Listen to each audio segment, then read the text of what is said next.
유튜브 분께서 얘기한 것처럼 사실 뼈를 자르고 나면 숨겨져 있던 것들이 보이기 때문에 그럴 수 있는 부분도 물론 없지 않아 있는데, 위치가 이동하는 게 저는 가장 크다고 생각합니다. 그 신경들이 감각을 담당하는데 저희가 절골을 하는 위치에 그 신경이 딱 있는 경우에는 어쩔 수 없이 약간은 손상을 받을 수밖에 없고.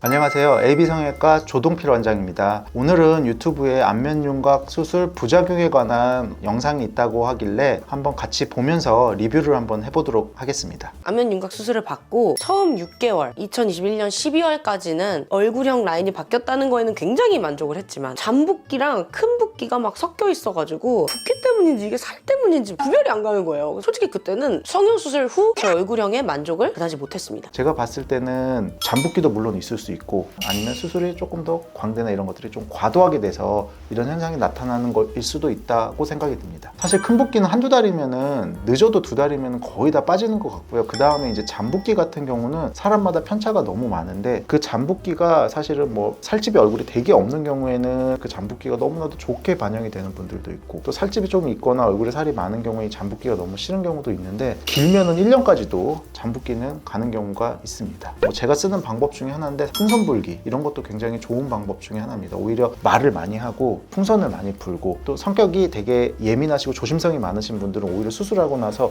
입 벌림도 더 안 벌리고, 입을 조금 벌리고 먹고 말도 막 잘 안 하고 이러면서 오히려 붓기가 더디게 빠지는 경우가 많거든요. 그래서 본인이 수술 전처럼 말도 많이 하고 빨리빨리 밥도 잘 먹고, 이제 수술 중기 이후에는 그런 식의 방법이 붓기 빠지는데 훨씬 더 효과적이라고 할 수 있습니다. 솔직히 말씀드릴게요. 제가 성형외과 선생님들도 아니고 뭐 그쪽에 종사자도 아니지만, 진짜 제가 나름 많은 성형 카페들을 찾아보고 많은 후기들을 보고 이제 많은 글들을 봤잖아요. 근데 안면윤곽은 정말 살처짐과 볼처짐이 올 수밖에 없는 수술이더라고요. 상담하러 오시는 분들한테 항상 하는 얘기인데, 윤곽 수술을 받지 않아도 일정 부분 처져가는 과정이 있는데, 윤곽 수술을 해놨으니 윤곽 수술을 하고 나서는 본인이 그 기억 속에서 나는 이제 계속 갈 거라고 생각하는데, 거기서 좀 처짐이 있다라고 느끼는 부분도 없지 않아 있는 것 같아요. 자기의 노화를 조금 인지하지 못하고. 그다음에 이제 두 번째로, 물론 그것도 있지만 이제 수술을 하고 나면 노화 속도가 조금 더 가속화된다 이런 경우들도 있거든요. 근데 아까도 얘기했지만 광대 수술이나 사각턱 수술을 너무 과도하게 많이 한 경우에는 살처짐이나 볼처짐이 가속화될 수 있는 부분에는 동의합니다. 피부 처짐이 사실은 사람마다도 너무 많이 틀리거든요. 똑같은 40대라도 굉장히 젊어 보이는 40대가 있고, 조금 나이가 들어 보이는 40대가 있는 것처럼 피부 결, 그다음에 지방 정도, 뭐 피부의 두께 이런 것들에 따라서 처져 보일 수도 있고 좀 안 처져 보일 수도 있고, 너무 변이가 다양해서 무조건적으로 다 처진다 이렇게 얘기하는 거는 조금 오류가 있는 것 같습니다. 안면윤곽 하신 분들 중에서 침샘 비대증으로 좀 스트레스 받으시는 분들이 굉장히 많은데, 저도 그 중 하나입니다. 안면윤곽 수술을 하실 때 이 턱을 삭제하시잖아요.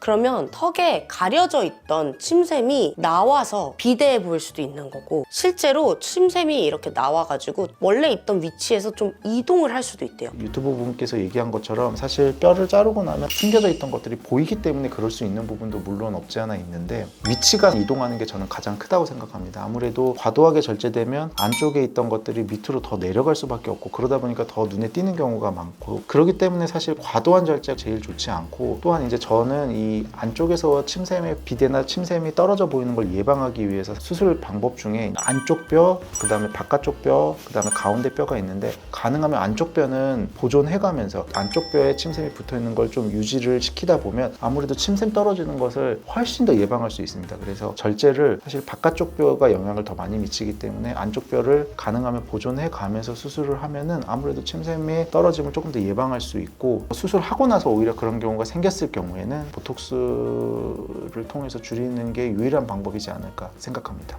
이거는 간단하게만 말씀드릴 건데, 약간 감각 이상의 부작용을 조금 겪고 있습니다. 이거는 제가 수술한 지 3년 차가 되었는데도 아직까지 감각신경이 손상되었다가 이게 보통은 회복이 돼야 되는데 안 된 것 같아요. 그래서 이 광대 부분에 약간 남의 살 만지는 것 같아요. 일단은 감각신경은 광대 부분에서는 유튜버가 얘기한 것처럼 이 눈 밑에 쪽으로 감각이 조금 이상할 수 있고요. 그 다음에 이제 턱, 사각턱 같은 경우는 아랫입술 쪽, 턱 끝 쪽으로 조금 감각 이상을 느낄 수 있는데, 근데 이제 이분 같은 경우에 경우에는 광대 쪽의 감각을 얘기했는데 이쪽의 감각을 지배하는 신경은 사실 앞쪽에서 나오거든요. 그러다 보니까 앞쪽의 신경을 수술하면서 건드릴 경우는 생각보다 많지가 않습니다. 근데 왜 이런 현상이 생기냐면 보면은 신경들이 모든 사람들이 똑같지 않지만 어떤 경우에는 한 개, 어떤 경우에 두 개, 세 개 이렇게 조금 작은 신경들이 좀 많이 분지하는 변이성을 갖고 있는 사람들이 생각보다 많이 있습니다. 근데 이제 그 신경들이 감각을 담당하는데 저희가 절골을 하는 위치에 그 신경이 딱 있는 경우에는 어쩔 수 없이 약간은 손상을 받을 수밖에 없고 그러다 보면은 항상 눈물을 흘리는 이 주변부 쪽에서 50원에서 500원짜리 동전만큼의 감각의 떨어짐을 느끼는 경우가 좀 덜어 있습니다. 또 무조건 그쪽에 손상이 있다고 해서 감각이 떨어지는 건 아니지만 확률적으로 그게 훨씬 더 높기 때문에 그래서 틀린 얘기는 아니고 이거는 맞는 얘기라고 할 수 있습니다. 오늘은 유튜브 분의 안면 윤곽 수술의 부작용에 관한 영상을 보면서 리뷰를 해봤는데요. 이런 부분들이 무조건적으로 수술이 잘못돼서라기보다는 좀 더 피해서 할 수 있는 방법을 선택하거나 했으면 이런 부작용도 막을 수 있다고 생각이 들거든요. 그래서 전문의와 정확하게 상담을 하고 수술하는 것을 권유드립니다. 다음번엔 더 좋은 내용을 가지고 찾아뵙도록 하겠습니다. 감사합니다.